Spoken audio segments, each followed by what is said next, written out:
Ulah keji Sebi Sambom, Jubir OPM, Panglima OPM Kodap Yahukimo, Brigjen Elkius Kobak dan Komandan Operasi Yahukimo Kopitua Heluka terkuak. Sebelumnya Sebi mengklaim TNI merusak rumah warga dan menembak hewan ternak. Namun faktanya terkuak setelah warga bersaksi bahwa ulah itu dilakukan OPM saat terjadi operasi TNI. Meski tak ada korban, berdasarkan informasi TNI mengusir anggota OPM di wilayah DKI dan mengusai 3 markas. Sempat terjadi baku tembak, namun sniper Kopassus membuat nyali OPM putus hingga kabur. Panglima Koops TNI Habema, Maijen TNI Laki Afianto juga berhasil melucuti 3 gembong OPM Sebi Sambom, Elkius Kobak dan Kopitua Heluka dalam operasinya. Elkius Kobak dan Kopitua bersama anak buahnya kabur meninggalkan markas dan sejumlah senjata serta dokumen penting disita. Markas mereka di DKI diambil alih. Sementara itu, Sebi mengklaim telah terjadi baku tembak dan prajurit Habema terluka. Namun dibantah Laki, operasi ini dilaksanakan secara terukur, profesional, dan sesuai aturan pelibatan. TNI hadir untuk menjamin keamanan masyarakat Papua. Kami tidak menargetkan warga sipil dan setiap prajurit dibekali perintah yang jelas untuk mengedepankan keselamatan rakyat, tegas Laki Afianto dikutip Rabu tanggal 17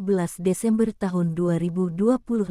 Dalam operasi itu, Satgas TNI menguasai 3 markas yang digunakan sebagai basis aktivitas kelompok bersenjata OPM Kodap 16 Yahukimo. Aparat juga mengamankan berbagai barang bukti, antara lain senjata api organik dan rakitan laras panjang, amunisi berbagai kaliber, alat komunikasi, perlengkapan optik, senjata tajam tradisional, atribut kelompok bersenjata, dokumen pendukung aktivitas, uang tunai, serta perlengkapan logistik lainnya. Seluruh barang bukti diamankan di pos komando TNI di DKI untuk pendalaman dan pengembangan informasi. Laki Afianto menambahkan, klaim sepihak yang beredar terkait korban dari pihak TNI tidak benar dan tidak dapat dipertanggungjawabkan. Kami pastikan tidak ada prajurit TNI yang gugur dalam operasi ini. Informasi yang disebarkan oleh kelompok bersenjata OPM bertujuan membangun opini menyesatkan dan tidak sesuai fakta lapangan, ujarnya. Diketahui, Sebi Sambom menyebut baku tembak berlangsung sejak pukul 4